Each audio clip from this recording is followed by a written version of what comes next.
কে ওখানে? কে ওখানে? কে ওখানে?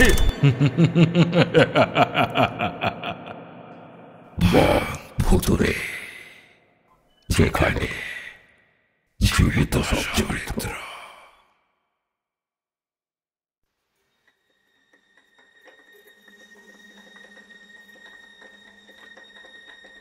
চারু আর বিপিনের বিয়ের পর আচমকাই বদলে যায় ওদের জীবন। সারাদিন ভালো থাকলেও রাতের বেলা চারু কেমন যেন অদ্ভুত আচরণ করে।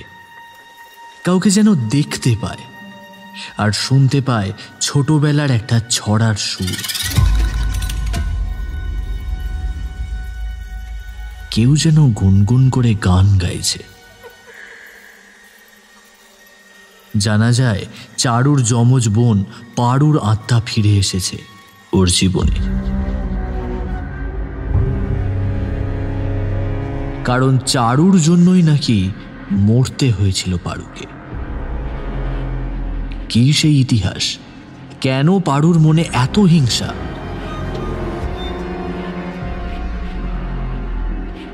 চারু আর বিপিন কি পারবে এই সমস্যা থেকে বেরোতে? জানতে হলে শুনতে থাকুন বং ভুতুড়ের এইবারের নিবেদন, চারুর ভয়।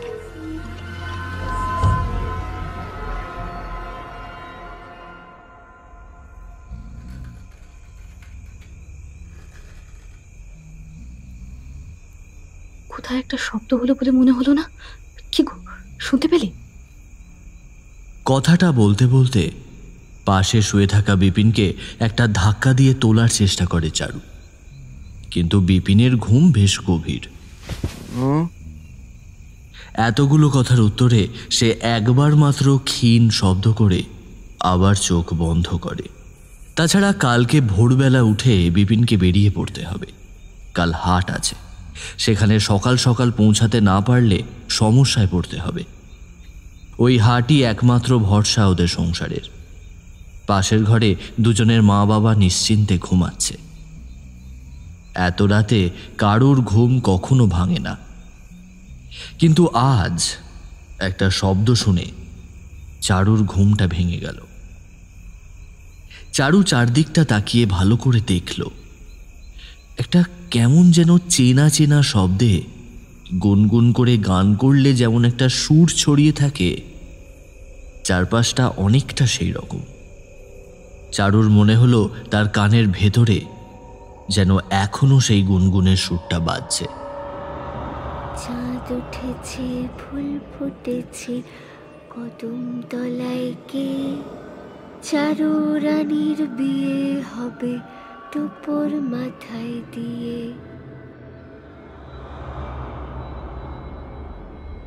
চারু মুখ তুলে তাকায় চারপাশে। ঘরের ভেতরে টেবিলের একপাশে হ্যারিকেনের আলোটা কমিয়ে রাখা ছিল।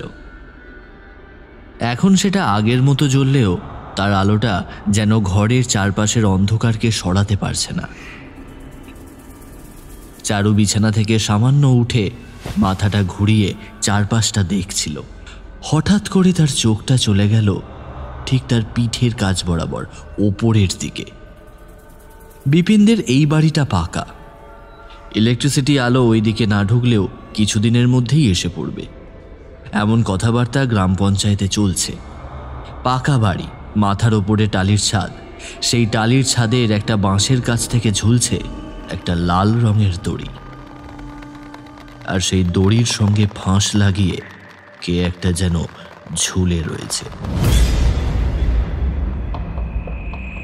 তার দুটো পা একদম এসে পড়েছে চারুর পেটের কাছটায়। ঝুলে থাকা মূর্তিটার মুখ থেকে বেরিয়ে আসা লাল রক্ত টপ টপ করে এসে পড়ছে চারুর গায়ের ওপর। কোনো রকমে চারু আস্তে আস্তে মুখটা তুলে তাকালো সামনের দিকে।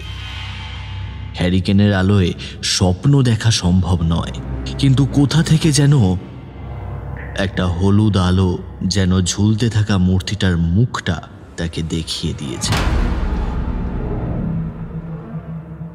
একটা বীভৎস চিৎকার তার মুখ থেকে বেরিয়ে আসতে চাইছিল, কিন্তু চারুর মনে হলো তার গলার কাছটা কে যেন চেপে ধরে রয়েছে।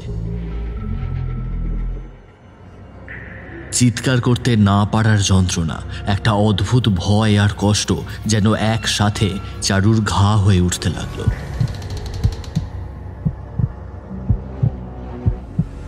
গোটা শরীরে দগদগে ঘা হলে যেমন জ্বালা হয়, তারও তেমনই হতে লাগলো।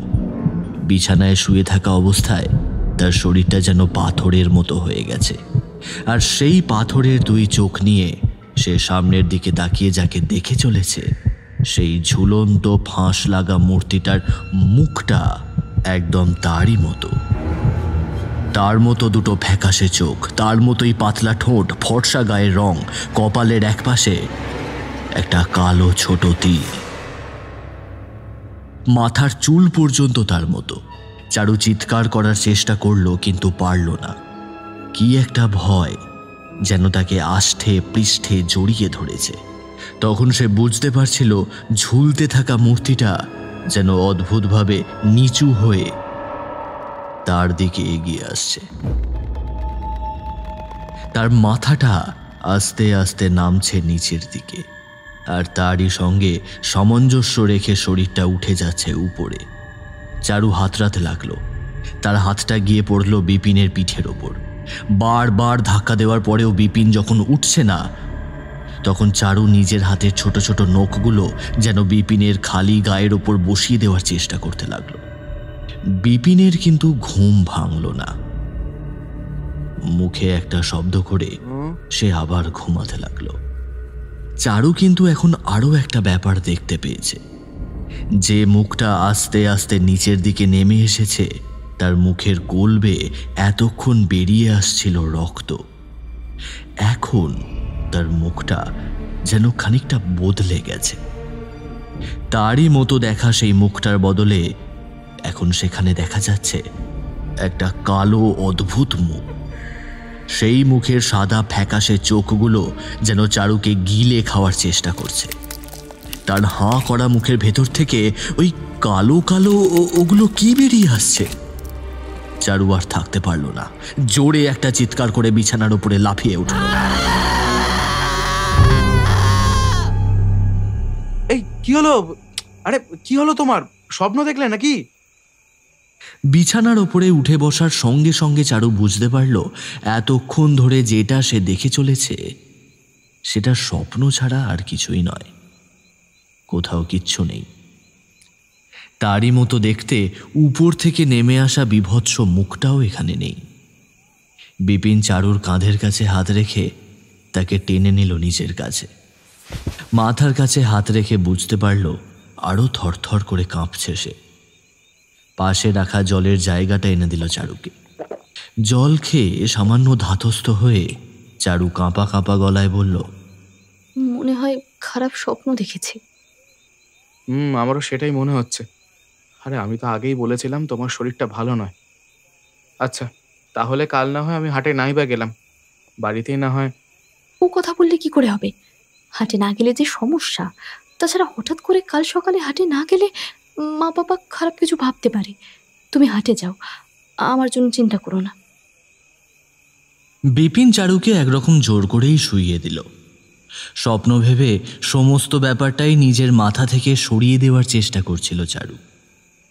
বিপিন আবার কিন্তু ঘুমিয়ে পড়েছিল।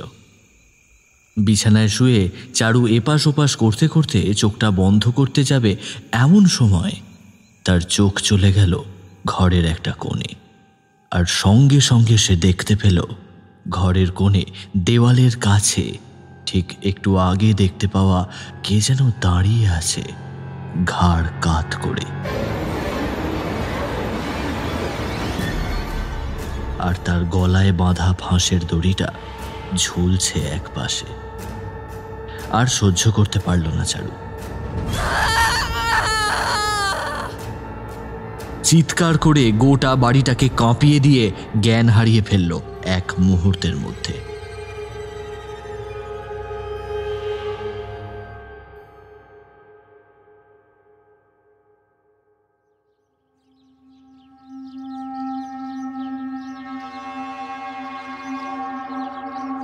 আমি তো কিছুই বুঝতে পারছি না। নতুন বৌমার এমনটা কি করে হলো? সবই তো ঠিকঠাক ছিল তাহলে। আচ্ছা, তুই কিছু জানিস না তো? আরে আমি কি বলবো বলো তো, আমি তো নিজেই কিছু বলতে পারছি না। তারপরে আবার সেই দিন থেকে তো শুরু হয়েছে।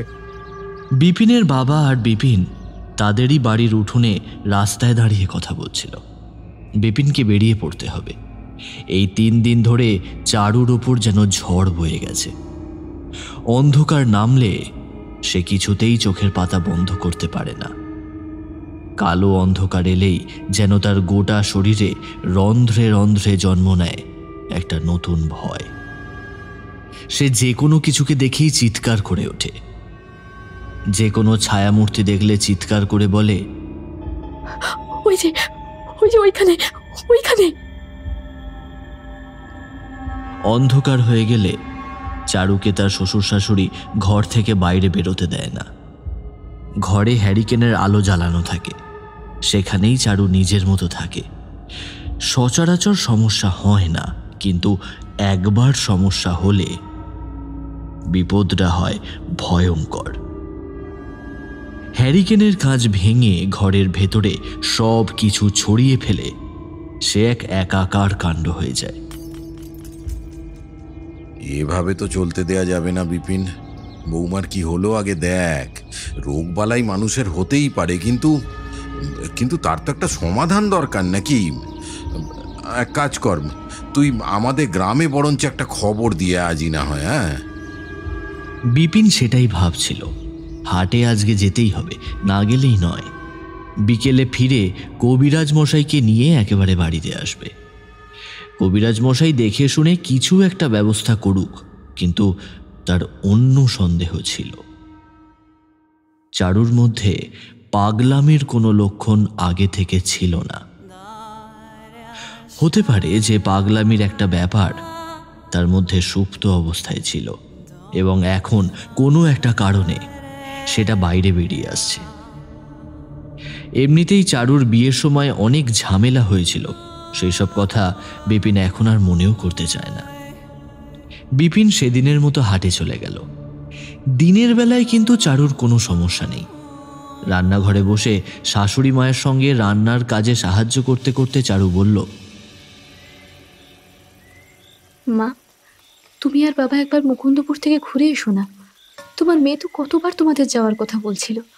আমাদের জন্যই তো একটু দেরি হলো, তবে এবার ঘুরে এসো। আমাদের কথা আর তোকে ভাবতে হবে না রে। তুই একটু শরীরটা সুস্থ কর দেখি। রাতের বেলা কি হয় তোর? অমন করিস কেন? কথাটা শুনেই চারু কেমন যেন হয়ে যায়। রাতের কথা বললে তার কি যেন হয়ে যায়। রাতের অন্ধকারে তার ঘরের ভেতরটা যেন বদলে আসে কেমন ভাবে। চারু বলল, আমি জানি না, কিন্তু অন্ধকার হলেই মনে হয় কে যেন আমায় দেখছে। কে যেন ঘরের ভেতরে বাইরের সব জায়গা থেকে আমার দিকে তাকিয়ে আছে। আমার আমার খুব ভয় হয়। আর মনে হয় এক্ষুনি ও আমায় কোথাও নিয়ে যাবে। ওর গলায় ঝুলে থাকা ফাঁসটা যেন আমার গলায় পরিয়ে দেবে। এতক্ষণ খুব ভালোভাবেই কিছু একটা তরকারি কুটছিল সে। এই কথাগুলো বলার সময় তার চোখ চলে গেল সোজা বিপিনের মায়ের দিকে। তার দু চোখে ভয়, চোখের পাতা তীর তীর করে কাঁপছে। কপালের মাঝখানে বিন্দু বিন্দু ঘাম দেখা দিয়েছে। কথাগুলো বলতে বলতে কখন যে চারুর আঙুলটা বঁটির ওপরে বসে গিয়েছে সে নিজেও দেখেনি। রক্ত বেরিয়ে তরকারিতে ছড়িয়ে পড়তে লাগলো। ব্যাপারটা চোখে পড়তেই বিপিনের মা প্রায় চিৎকার করে উঠল, সর্বনাশ, সর্বনাশ, হাত কেটে ফেলেছে তো। আরে আরে ওঠ ওঠ ওঠ এখান থেকে। চারু বিপিনের মায়ের চিৎকারে খেয়াল করলো যে তার হাত কেটে গেছে। বুড়ো আঙুলটা কেটে গিয়ে ভেতরের সাদা হাড় মাংস পর্যন্ত দেখা যাচ্ছে। বিপিনের মায়ের কথাটা শোনার আগে পর্যন্ত তার একটুও ব্যথা হয়নি। এবার প্রবল ব্যথা হতে লাগলো। বঁটি ফেলে তাড়াতাড়ি উঠে গিয়ে হাতের রক্ত ধুয়ে কোনো রকমে একটা ওষুধ লাগিয়ে তাতে কাপড় বেঁধে নিল চারু। বিপিনের মা বলল, বৌমা, তুমি একটু সাবধানে থেকো মা। মনে হয় তোমার সময়টা ভালো যাচ্ছে না। এমনিতেই এত বিপদ, তারপর এইভাবে কাজে বসে হাত কাটা, এ তো ভালো লক্ষণ নয়। বাকি গোটা দিনটা চারু কেমন যেন মনমরা হয়ে রইল। তার বারবার মনে হতে লাগলো, ওটা কে? কেন আমি আমাকেই বারবার দেখি? কেন আমি আমাকেই ফাঁসির দড়ি গলায় বাঁধা অবস্থায় দেখতে পাই? চারু বুঝতে পারে না কোনো কিছুই। হঠাৎ করে কেন এমন একটা দৃশ্য সে দেখা শুরু করে? রাত হলেই একটা প্রবল ভয় যেন তার পাশ থেকে তাকে জড়িয়ে ধরে। একটু একটু করে যেন সে চিৎকার করে তার কানের কাছে বলতে চায়, এই তো তুই, তোকে তো খুঁজছিলাম আমি, এতদিন ধরে তোকেই তো খুঁজছিলাম। এইবার পেয়েছি, এইবার তোর গলায় আমি ফাঁসির দড়ি পরিয়ে তোকে টানতে টানতে ঝুলিয়ে দেব।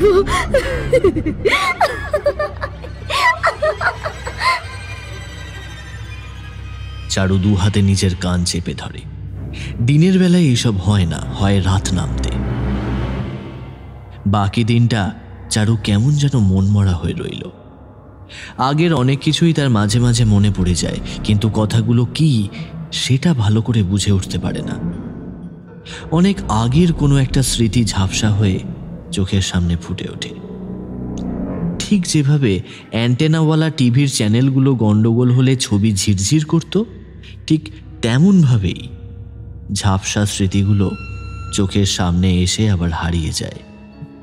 চারু যেন নিজের মনেই জানলার ধারে বসে কাপড় বাঁধা হাতের দিকে তাকিয়ে বলে, আমি কি ভুলে গেছি? যেগুলো ভুলে গেছি সেগুলো মনে পড়লে কি সব ঠিক হয়ে যাবে? ও আমার কাছে বারবার আসে কেন? কি কি কি চায় ও? চারুর মাঝে মাঝে ইচ্ছে হয় গলা ফাটিয়ে চিৎকার করতে, চিৎকার করে সব কিছু ভেঙে চুড়ে খান খান করে দিয়ে বলতে, আমার আমার কাউকে চাই না, বাড়ি ঘর পর পরিবার, কাউকে কাউকে চাই না। আমি আমি আমি সব কিছু ছেড়ে চলে যাব, অনেক দূরে কোথাও চলে যাব।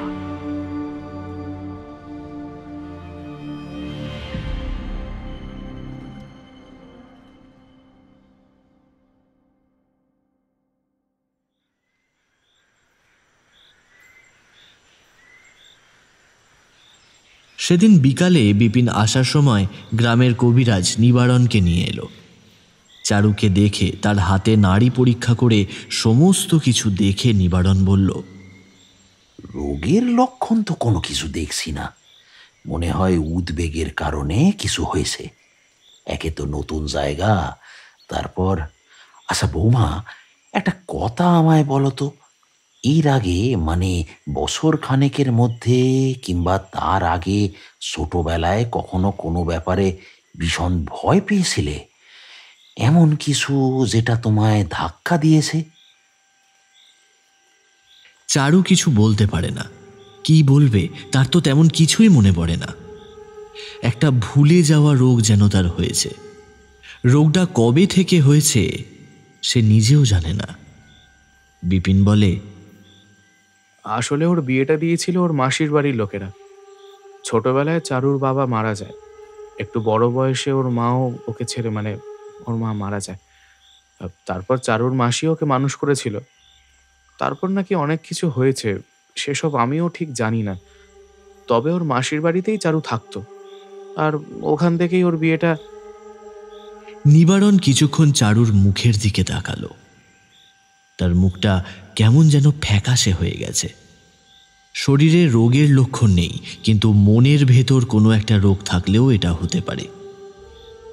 চারুকে আর কিছু না বলে ঘর থেকে বেরিয়ে এসে বিপিন তার বাবাকে নিয়ে বারান্দার কাছে বসল। নিবারণ বলল, আমার মনে হয় ওর শরীরে কোনো রোগ নেই, রোগ রয়েছে ওর মনে। কোনো কারণে ভয় থেকে ব্যাপারটা হয়েছে। অনেক সময় ছোটবেলায় পাওয়া ভয় হঠাৎ করে আবার ফিরে এলে এমনটা হতে পারে।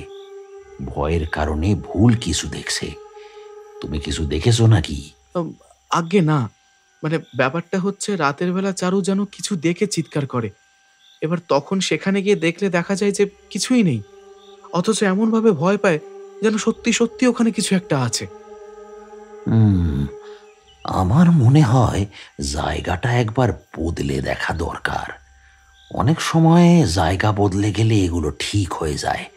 তোমরা এক কাজ করো, অন্য কোথাও গিয়ে অন্তত দিন 7 থেকে আসো। তোরা এক কাজ কর, তোরা কুসুমের বাড়িতে চলে যা। এমনিতেই তো বারবার মেয়েটা যাওয়ার কথা বলছিল।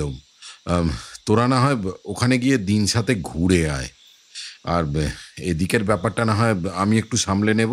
হ্যাঁ, যা, তোরা ঘুরে আয়। বিপিন বারণ করেছিল, তার বাবা মা শুনলেন না।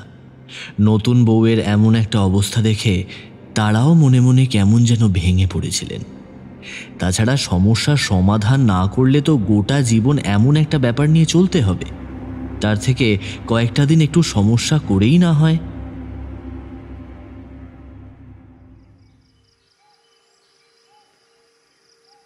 পরদিন সকালে বিপিন আর তার নতুন বউ চারু চলে গেল বিপিনের বোন কুসুমের বাড়িতে। বাবা বৌদি, তাহলে তুমি এলে বলো? বিয়ের সময় কতবার বলে এসেছিলাম, আমি তো ভাবলাম তুমি আর আসবেই না। কেন আসবো না? আমি তো আসতেই চেয়েছিলাম, তোমার দাদাই তো এত দেরি করলো। কথাটা বলে চারু মুখ তুলে একবার তাকালো বিপিনের দিকে। বিপিন মুখে হাসলেও মুখ ফুটে কিছু বলল না। চারু যে একটু লাজুক সে নিজেও ভালোভাবে জানে।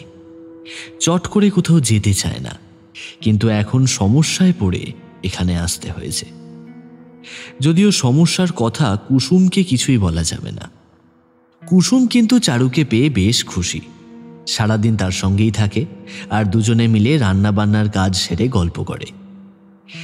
বিপিনের হলো একটু অস্বস্তি। কুসুমের স্বামী অনাথের সঙ্গে বিপিনের খুব একটা বনে না, কারণ অনাথ ছেলেটা একটু অন্যরকম। এমনিতে ভালো, তবে বড় শান্তশিষ্ট ও চুপচাপ থাকতে ভালোবাসে। নিজের কাজকর্ম নিয়েই থাকে। সন্ধ্যার পর বাড়ি ফিরে এসে খাওয়া দাওয়া সেরে ঘুমোতে চলে যায়।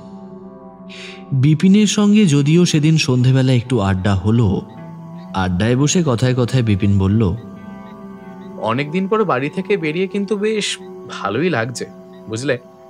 সেই হাট আর বাড়ি এইভাবেই চলছে। তোমার তো তাও হাটের ব্যাপার আছে, আমাদের তো জানোই।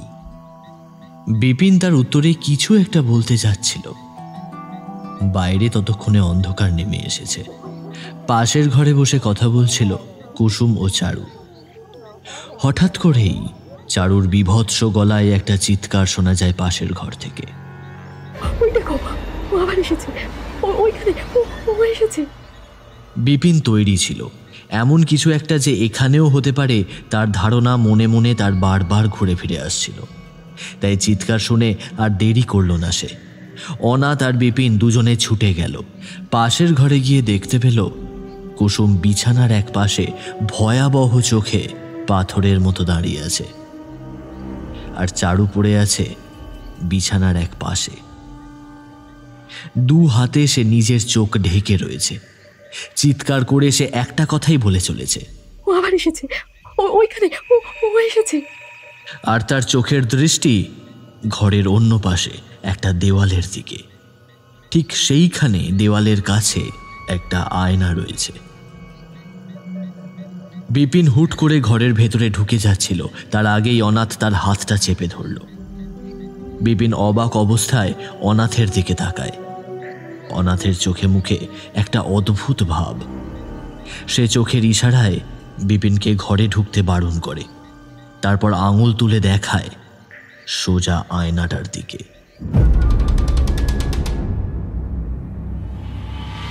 আয়নাটার দিকে তাকাতেই ঘরের ভেতরে জ্বলতে থাকা অল্প আলোতে বিপিন দেখতে পায় আয়নার ভেতরে কি যেন একটা দেখা যাচ্ছে।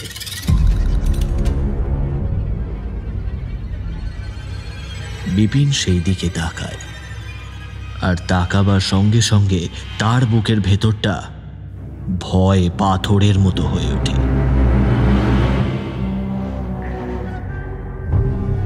এইবার বোঝা যায় কুসুম কেন এতটা ভয় পেয়েছে।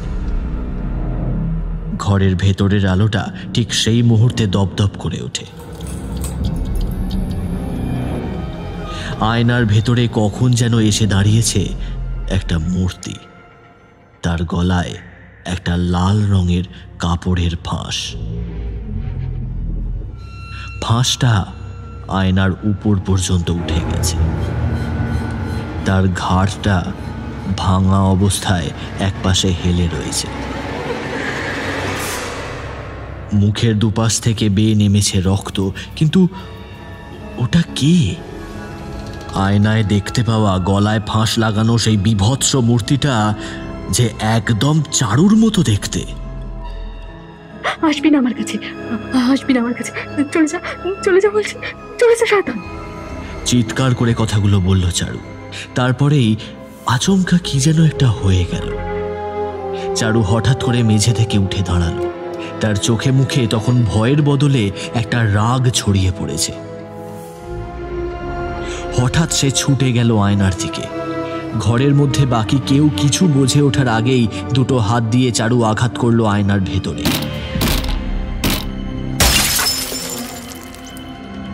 সেই প্রচন্ড আঘাতে আয়নাটা ভেঙে খান খান হয়ে গেল। অন্য কেউ দেখেনি, তবে আয়নার ওপর ধাক্কা দেওয়ার আগেই চারু মেঝে থেকে শক্ত কিছু একটা তুলে নিয়েছিল।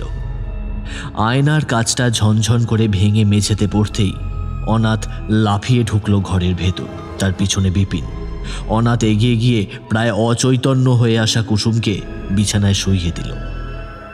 বিপিন গিয়ে যখন চারুকে তুলল, তখন চারু প্রায় জ্ঞান হারিয়ে ফেলেছে। বিড়বিড় করে কাঁপা কাঁপা গলায় চারু বলছে, ও আর ছাড়বে না, ও ছাড়বে না গো, ওই নিয়ে যাবে, নিয়ে যাবে।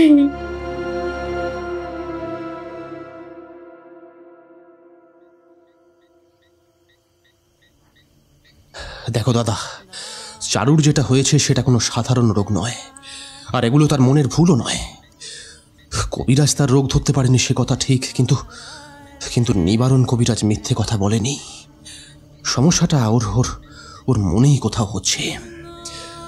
তবে সেটা ছাড়াও আরও একটা ব্যাপার রয়েছে, ওর পেছনে পেছনে নিশ্চয়ই কেউ এসেছে। কিন্তু কে? আর আর আয়নার মধ্যে যে মূর্তিটাকে দেখলাম তাকে তো একদম একদম চারুর মতো দেখতে। তাহলে তুমি জানো দাদা, এই বাগান আর পুকুরের ব্যবসাপত্র ছাড়া আমি মাঝে মাঝে অনেক বইপত্র পড়ি, আর তাছাড়া অনেক সাধু সন্ন্যাসীদের সঙ্গে আমি মাঝে মাঝেই এখানে ওখানে ঘোরাঘুরি করেছি। সেটা তুমি আর কুসুম বেশ ভালোভাবেই জানো। এইসব করতে গিয়ে অনেক কিছুই আমি জেনেছি আর শিখেছি, বুঝলে? আর তার জন্যই বলছি, আজ যখন ওই ঘরে চারুর চিৎকার শুনে আমরা ছুটে গেলাম, তখন বুঝতে পেরেছিলাম আমি যে ওই ঘরে আরও একটা কেউ আছে। হ্যাঁ, আরও একজন কেউ। বিপিন অবাক হয়ে তাকিয়ে দেখে অনাথের চোখ দুটো কেমন যেন জলজল করছে। পাশের ঘরে এখন চারু আর কুসুম আলাদা আলাদা রয়েছে। কুসুম ভীষণ ভয় পেয়ে গিয়েছিল, বিপিনও ভয় পেয়ে গেছে। অনাথের একটা হাত চেপে ধরে সে বলল, আমাদের বাঁচা ভাই, আমি আমি তো কিছুই বুঝতে পারছি না। আমার বউটার যদি কোনো বিপদ হয়ে যায়, আমার চারুর যদি কোনো বিপদ হয়, তাহলে আমি কি করব? এই বিপদ থেকে বাঁচার উপায় কি? বল ভাই, তুই আমাকে প্লিজ একটু বল। একটা উপায় আছে, কিন্তু এই বিপদ থেকে বাঁচার উপায় খুবই শক্ত। যদি সব ঠিকঠাক হয় তবেই এই বিপদ থেকে পুরোপুরিভাবে বাঁচা যাবে। আর এর সাবধান না হলে কিন্তু চারুর প্রাণটাও চলে যেতে পারে। কথাটা শুনে বিপিন কেমন যেন চমকে উঠল। চোখের সামনে বারবার ভেসে আসতে লাগলো চারুর মুখটা। বাড়িতে এক রাত্রের কথা মনে পড়ছে। বিপিনের গোটা শরীর কেমন যেন ভয় পাথরের মতো হয়ে গিয়েছিল। সেদিন রাতে বিপিনের ঘুম ভেঙে গিয়েছিল। ঘুম ভাঙতেই বিপিন দেখতে পেল চারু বিছানায় নেই। কি হলো? চারু কি বাইরে গেল নাকি? কথাটা ভেবে পাশ ফিরে শুতে যাবে এমন সময় তার মনে হলো বিছানার ওপরে কে যেন একটা নড়ানড়ি করছে। হ্যারিকেনের আলোটা এক পাশেই ছিল। সেই আলোতে সামনের দিকে তাকিয়ে সে দেখতে পেল চারু কখন যেন বিছানার উপরে উঠে দাঁড়িয়েছে। বাঁশের ওপর ঝুলতে থাকা একটা লাল রঙের কাপড় নিজের গলায় আস্তে আস্তে জড়িয়ে নিচ্ছে। চারুর দুটো চোখ যে বন্ধ সেটুকু ভালোভাবে বোঝা যায় না। মাথার চুলগুলো মুখের সামনের দিকটায় ছড়িয়ে পড়েছে। লাল কাপড়টা দিয়ে সে নিজের গলায় ফাঁস জড়িয়ে কি যেন করতে চাইছে। ধড়ফড় করে বিছানায় উঠে পড়ে বিপিন চারুর দুটো পা জড়িয়ে ধরে বলে, কি করছো চারু? এটা তুমি কি করছো? হঠাৎ করেই চারু যেন থেমে যায়। তার লাল কাপড়ের বাঁধন দেওয়া হাতটা থেমে যেতেই ফাঁসটা তার গলায় জড়িয়ে পড়ে। এক ঝটকায় মাথার চুলগুলো সরিয়ে ফেলতেই বিপিন দেখতে পায় চারুর দুই চোখ বন্ধ, কিন্তু তার মুখটা অদ্ভুতভাবে খোলা। একটা অদ্ভুত গন্ধময় নিঃশ্বাস বেরিয়ে আসছে তার মুখ থেকে। ঘরের ভেতরটা সেই নিঃশ্বাসে ভরে গেছে। হিংস্র গলায় চারু বলতে লাগলো, খেয়ে ফেলবো আমি তোকে, আমি ছেড়ে দে, ছেড়ে দে, ছেড়ে দে, আমায় ছেড়ে দে। অদ্ভুত ভয়ঙ্কর গলাটা শুনে অন্য কেউ মনে হলেও সেই মুহূর্তে চারুকে একলা সেখানে ছেড়ে সেখান থেকে সরে পড়তে বিপিন কিন্তু পারল না। এই অল্প দিনের মধ্যে হলেও চারুকে সে বড্ড ভালোবেসে ফেলেছে। আরো শক্ত করে জড়িয়ে ধরল সে চারুকে। না না, আমি ছাড়বো না, আমি ছাড়বো না তোমায়। তুমি এমন কেন করছো? আমি তোমায় আরো ভালো ডাক্তার দেখাবো। তোমায় শহরে নিয়ে যাব, বড় শহরে নিয়ে গিয়ে বড় ডাক্তার দেখাবো। তারা তোমায় সম্পূর্ণ সুস্থ করে দেবে। তুমি এমন করো না, তুমি এমন করো না।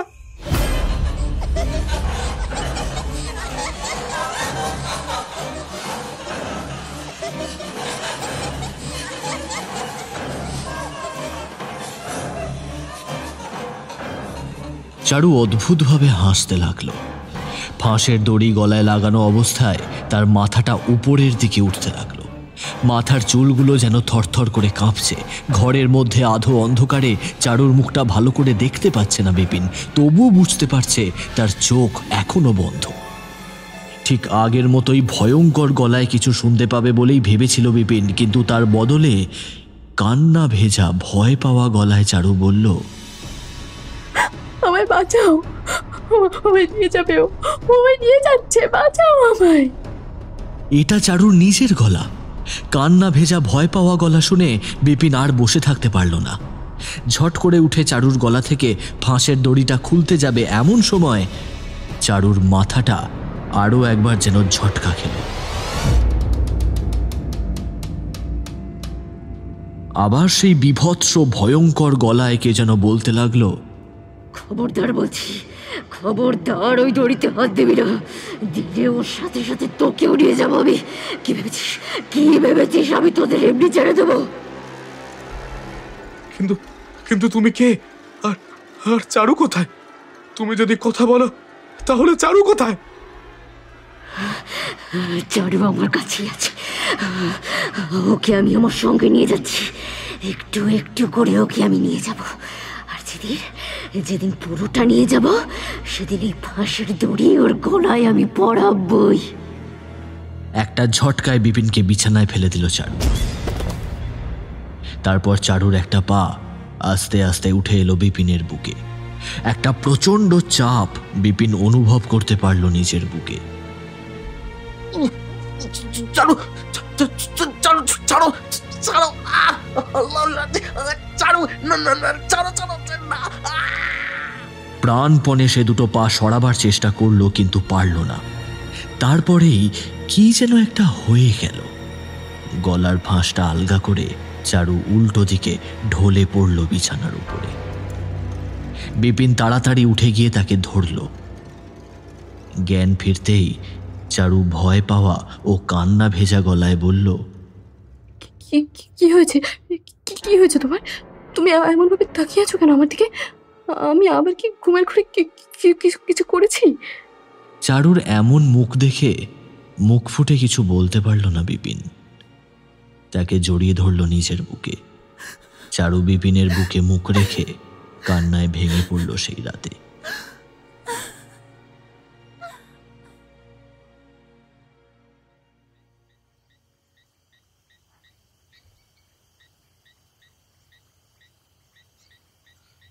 কিছুদিন আগের কথা মনে পড়ে গেল বিপিনের।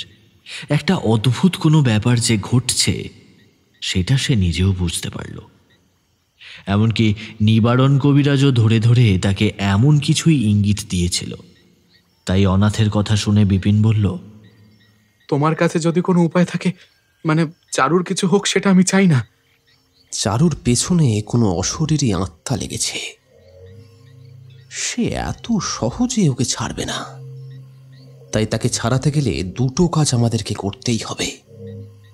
প্রথমে চারুর শরীরে সেই প্রেতকে ডেকে আনতে হবে, আর তারপর তার অতৃপ্ত কাজ সম্পন্ন করাতে পারলেই সে মুক্তি পেয়ে যাবে। না হলে যেভাবে সে চারুকে ধরেছে তাতে কিন্তু এত সহজে তাকে ছাড়ানো যাবে না। তান্ত্রিক, ওঝা এই সমস্ত করেও কিছু হবে না? বিপিনদা, অনেকটা সময় কেটে গেছে। একটু একটু করে সে চারুকে নিজের কবজা এনে ফেলছে। এখন তান্ত্রিক ওঝা করে ওকে তাড়াতে গেলে উল্টে কিন্তু বিপদটা চারুরই হবে। তাই আমি তোমাকে বারবার বলছি যে আমি যে উপায় বলছি সেই উপায়েই একমাত্র চারুকে সুস্থ করা যায়। যদি আর কিছু করার না থাকে তাহলে তুমি যা বলছো সেটাই হোক, কিন্তু তুমি কি করবে? পরদিন অনাথ সকালের দিকে বেরিয়ে পড়েছিল। সেদিন বাকি রাতটা বিপিন চারুর কাছাকাছি রইল। রাতে আর ঘুম হলো না। কুসুম কিন্তু বেশ ভয় পেয়েছিল। রাতের বেলা অনাথ তাকে সব কথা বুঝিয়ে বলেছিল। দুপুরে অনাথ যখন ফিরে এলো তখন তার সঙ্গে একটা ব্যাগ, আর সেই ব্যাগের মধ্যে বেশ কিছু জিনিসপত্র। সন্ধ্যা হওয়ার একটু আগে আগেই একটা ঘরের দরজা জানলা সবকিছু ভালো করে বন্ধ করে সেখানে একটা বিশেষ আয়োজন করতে লাগলো অনাথ। সমস্ত কাজ সেরে সন্ধ্যের একটু আগে আগেই কুসুম আর চারুকে নিয়ে ওরা ঢুকলো সেই ঘরে।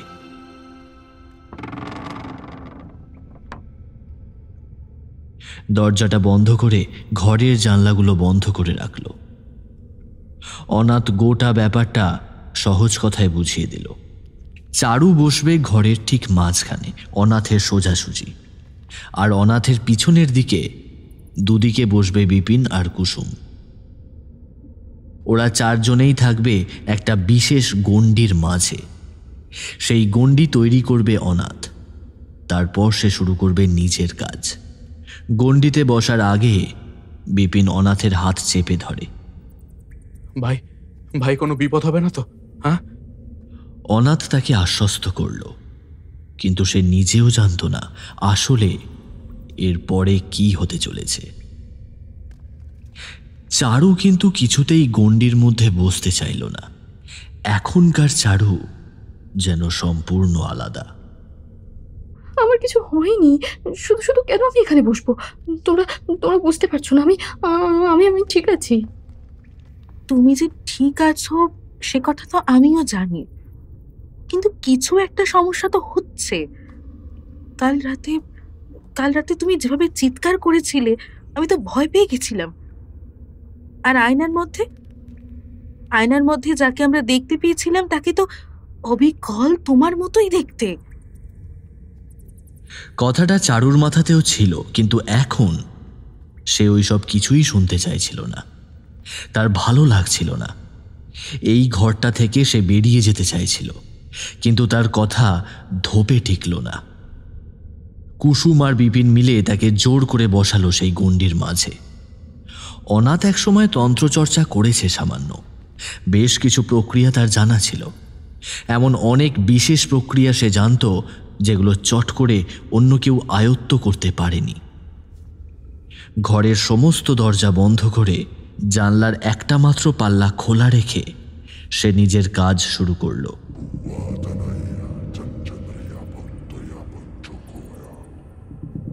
প্রথমে ধুনোর ধোঁয়ায় ঘরের চারপাশটা ভরে উঠল। ঘরের চারপাশে 10টা মোমবাতি জ্বলছে, আর চারুর ঠিক সামনে জ্বলছে একটা মোমবাতি। অনাথ কি সমস্ত যেন মন্ত্র পড়তে লাগলো।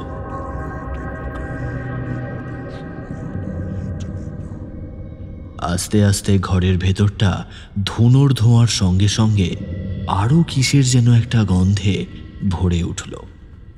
ধুনোর মধ্যে কি যেন বারবার ছড়িয়ে দিচ্ছিল অনাথ। কুসুম আর বিপিন অধীর আগ্রহে অপেক্ষা করছিল। কুসুমের বারবার মনে পড়ছিল কাল সন্ধেবেলায় দেখা সেই দৃশ্যটার কথা।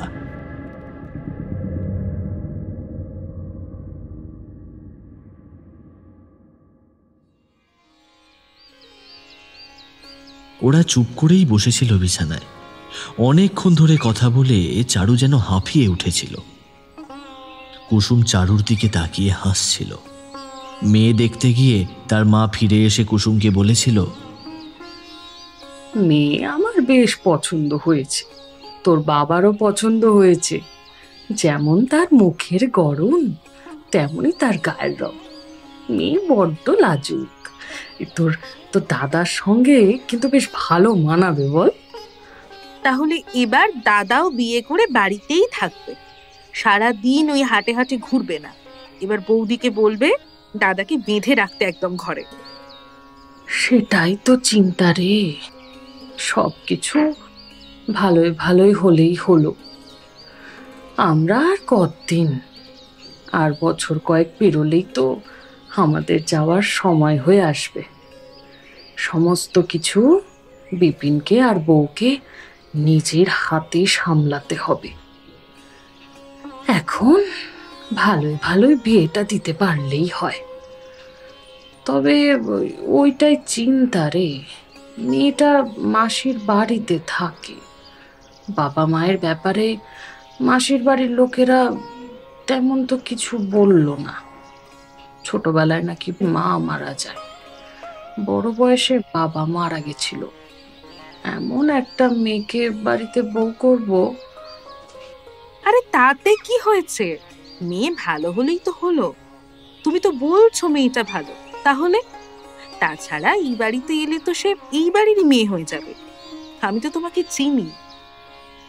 বিছানায় শুয়ে চারুর দিকে তাকিয়ে এই সব কথাই ভেবে চলেছিল কুসুম। হঠাৎ করে চারুর মুখের দিকে তাকিয়ে সে অবাক হয়ে গেল। চারুর দুটো চোখ যেন আস্তে আস্তে বিস্ফারিত হয়ে যাচ্ছে, যেন প্রচন্ড ভয়ের কিছু সে সামনে দেখতে পাচ্ছে। চারুর বিস্ফারিত হয়ে আসা দুটো চোখ, মুখের চোয়াল আস্তে আস্তে ফাঁক হয়ে আসা, সব কিছু কুসুম একটু একটু করে দেখতে পাচ্ছিল।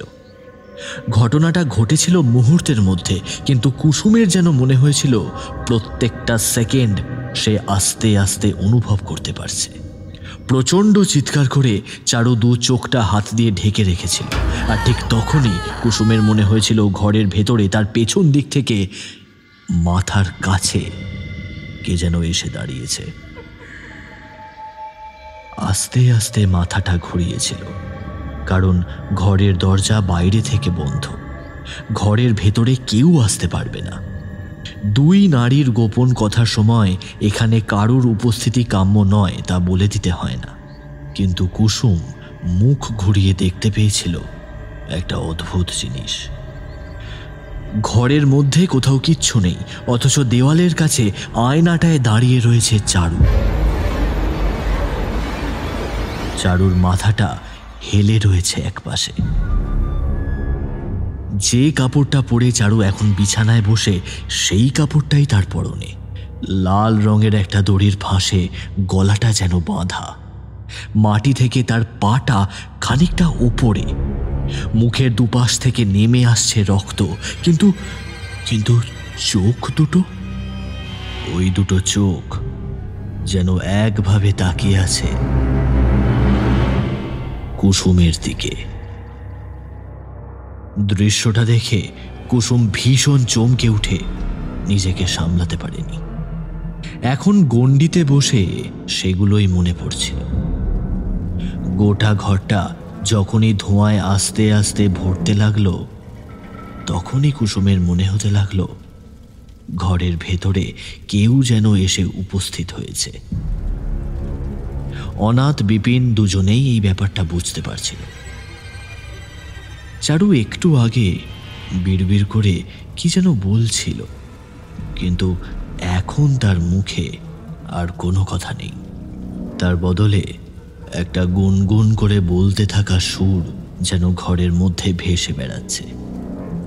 কে যেন গুনগুন করে উঠছে, খুব ভালো করে কান পাতলে বোঝা যায় কে যেন বলছে, এক যে ছিল চারু পারু একাইতে ঠাই, রইল চারু গেল পারু ভুলে গেল সবাই।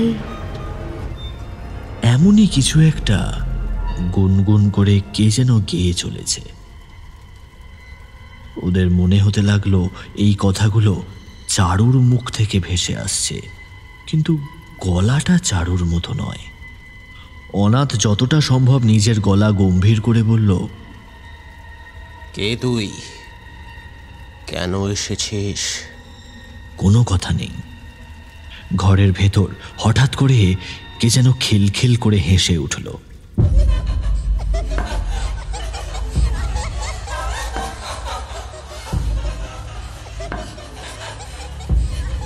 ধোঁয়া আর মোমবাতির আলোয় আধো অন্ধকারের মধ্যে ভালো করে কিছুই দেখা যায় না।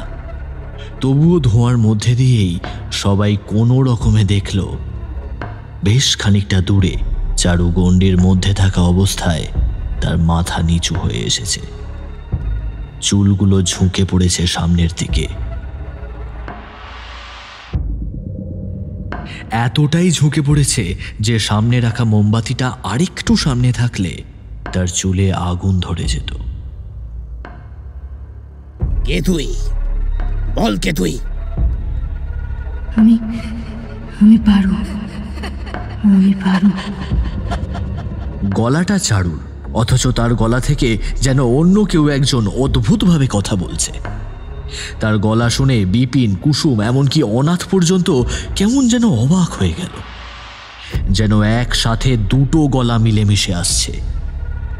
একটা অদ্ভুত গলার শব্দ আর তার সঙ্গে একটা হাসির রেশ, যেন সেই শব্দগুলোকে একসাথে জড়িয়ে ধরে বেরিয়ে আসতে চাইছে চারুর গলা থেকেই। কিন্তু ওর কাছে তুই কেন এসেছিস? কেন চারুর জীবনটাকে তুই এমন করে দিচ্ছিস? তোর জন্য, হ্যাঁ হ্যাঁ তোর জন্য ধীরে ধীরে চারু মৃত্যুর দিকে এগিয়ে যাচ্ছে একটু একটু করে। আর আমায় যে মরতে হয়েছিল, আমাদের ওই চারুর জন্যই মরতে হয়েছিল। তখন তো সেটা কেউ দেখেনি, কেউ বোঝার চেষ্টা করেনি। কেন আমায় মরতে হয়েছিল? চারুর সঙ্গে তোর সম্পর্ক কিসের? চারু আর আমি ছিলাম যমজ বোন। আমরা দুজনে একসাথে বড় হয়েছি।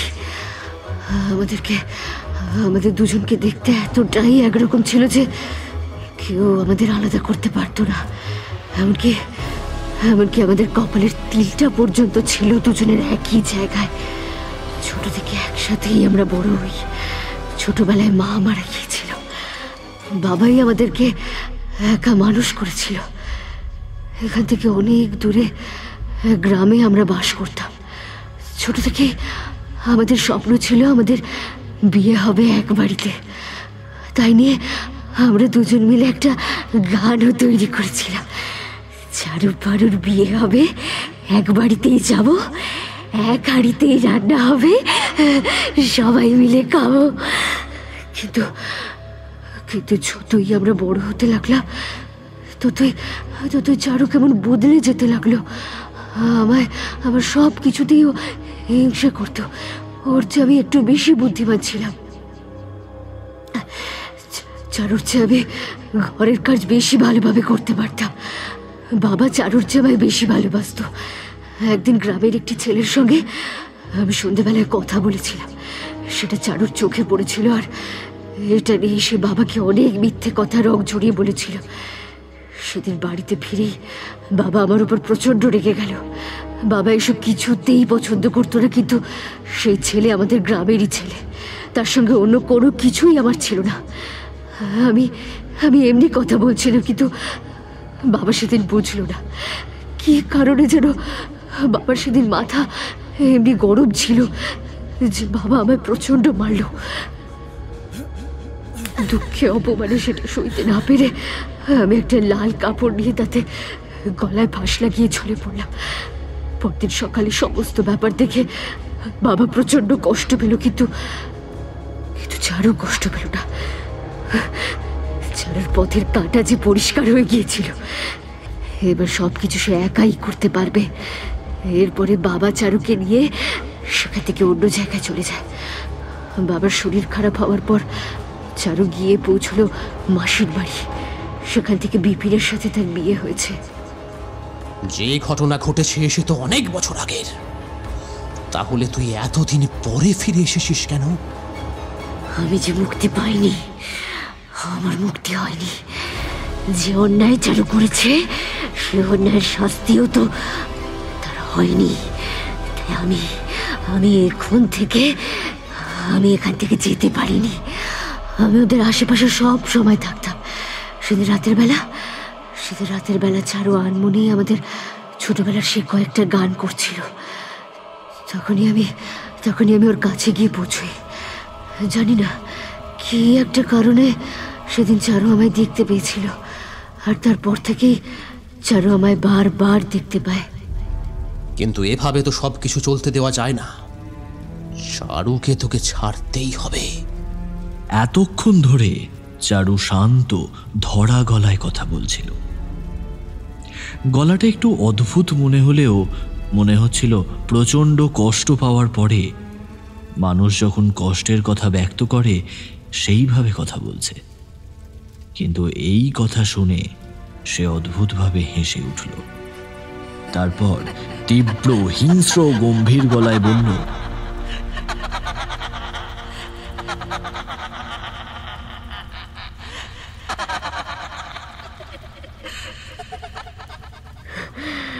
কোথাও যাব না আমি, এখান থেকে আমি কোথাও যাব না। চারুর সঙ্গে আমি থাকবো। যেভাবে কথা দিয়েছিলাম বিয়ের পর আমরা এক বাড়িতেই থাকবো, ঠিক সেইভাবেই চারুর সঙ্গেই আমি থাকবো। ও ছাড়া আমায় আর কেউ দেখতে পাবে না। প্রত্যেকদিন রাতের অন্ধকার হলে আমি চারুর কাছে আসবই। অনাথ কিছু একটা বলতে যাবে, তার আগে বিপিন চিৎকার করে বলে উঠল, কিন্তু এরকম চললে তো আমার চারু মারা যাবে, আর ওর যদি কিছু হয়ে যায় তাহলে আমি কাকে নিয়ে থাকবো? চারুকে যে এখনো আমি বাঁচিয়ে রেখেছি সেটাই তোদের ভাগ্য। তাহলে এই দেখ। কথাটা বলার সঙ্গে সঙ্গে সেই অদ্ভুত হাসি আর চারুর মুখ থেকে বেরিয়ে আসতে লাগলো তীব্র চিৎকার। বাঁচাও আমায়, বাঁচাও, বাঁচাও।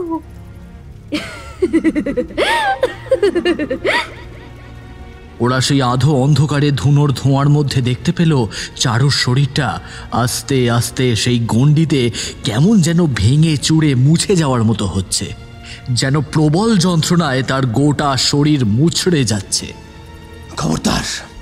খবরদার এমন কিছু করবি না বলছি। ছেড়ে দে ওকে। ছেড়ে দেব, কিন্তু ওকে সবটা স্বীকার করতে হবে যে ওর জন্যই আমি মরতে হয়েছিল। যতদিন ও স্বীকার করবে ততদিন পর্যন্ত আমি ওকে ছেড়ে কোথাও যাব না। চারু আবার স্বাভাবিক হয়ে এলো। পেছন থেকে কুসুম বলল, আমি বলছি তোমায়, আমি তো বলছি, আমি বৌদিকে সব বুঝিয়ে বলবো। সে সবকিছু স্বীকার করবে। তুমি এখন চলে যাও, না হলে তোমার জন্য আমরা সবাই চিন্তায় শেষ হয়ে যাব। চারুর মুখ থেকে এবার গোঙানির মতো কান্না বেরিয়ে আসতে লাগলো। আসলে চারু নয়, চারুর মধ্যে থাকা পারু কাঁদছে আর বলছে,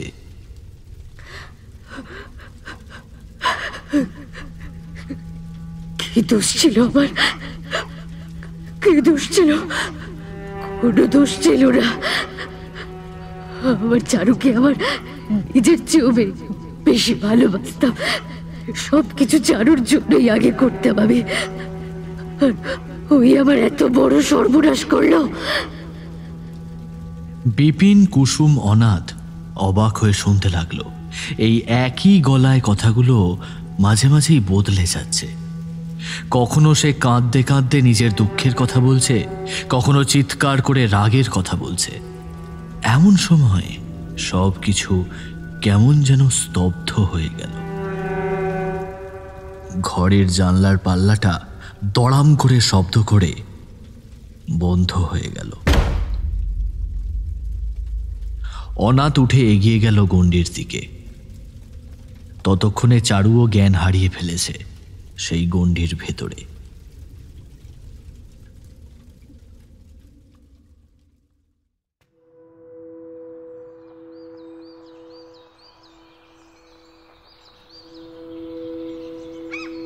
সেদিন ভোরের দিকে চারু সমস্ত কথা শুনল। তার চোখে তখন জল চলে এসেছে। সে আস্তে আস্তে বলল, বাবার মৃত্যুর সময় আমি অনেক বড় একটা ধাক্কা খেয়েছিলাম। সে সময়ের কথা আমার ভালোভাবে কিছু মনে ছিল না। মাসির বাড়িতে এসে সবকিছু যেন নতুন করে শুরু হয়েছিল। মাসি কিংবা মেশো কেউ আমায় আগের কথা কখনোই বলতো না। সেসব বললে আমি নিজেই কষ্ট পাবো তাই। তবে এখন আমার সব মনে পড়েছে। আমার জন্যই, আমার হিংসার জন্যই পারুকে সেদিন ভর্তি হয়েছিল। পারু এখনো আমাদের আশেপাশেই আছে চারু। তুমি তার কাছে ক্ষমা চাও, তাকে বলো তোমাকে ক্ষমা করে দিতে। পারু তোমায় সত্যিই ভালোবাসে। না হলে মৃত্যুর পরে এত অতৃপ্তি নিয়েও সে তোমার কিন্তু কোনো ক্ষতি করেনি। প্রত্যেকবার শুধু তোমায় দেখা দিয়েছে তোমার দোষের স্বীকারোক্তি চাওয়ার জন্য। তখন দিনের বেলা। ঘরের মধ্যে অনাথ, কুসুম, বিপিন, চারু সবাই বসে আছে। চারু হাত জোড় করল। তার চোখের কোলবে নেমে আসছে জল। অদৃশ্য কারুর উদ্দেশ্যে হাত জোড় করে চারু বলতে লাগলো, আমায় ক্ষমা করে দে পারু, আমায় ক্ষমা করে দে। সেদিন আমার করা সামান্য একটা ফুলের ফল যে এমন হবে সেটা আমি নিজেও সত্যি জানতাম না। আমি শুধু বাবাকে বলে তোকে কথা শোনাতে চেয়েছিলাম, মার খাওয়াতে চেয়েছিলাম। তার জন্য যে তুই বোকার মতো এমন কিছু করবি আমি সত্যি জানতাম না। পরের জন্মে যেন আমি আবার তোর মতন একটা বোন পাই। চারু হাউমাউ করে কাঁদতে লাগলো। ঘরের ভেতর সেদিন আর কেউ কোনো কথা বলার সুযোগ পেল না।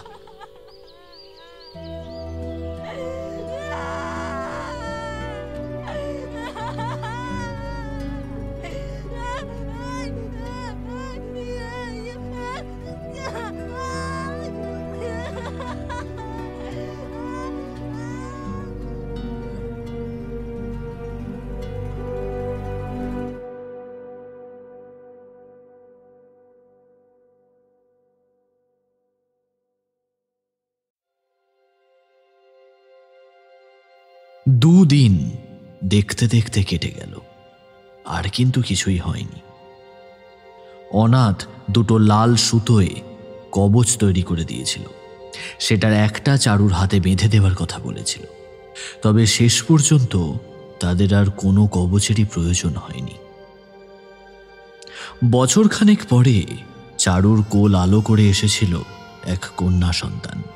মেয়ের মুখ দেখে রক্তে লেপ্টে থাকা তার কপালে চুমু খেয়ে চারুর মুখ থেকে প্রথম যে কথাটা বেরিয়ে এসেছিল সেটা হলো, আমি ঠিক জানতাম পারুর অভিমান কমেছে, সে ফিরে আসবে।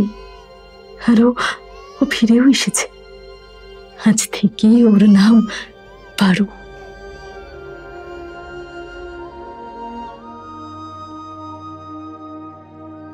বিপিন খুব খুশি হয়েছিল।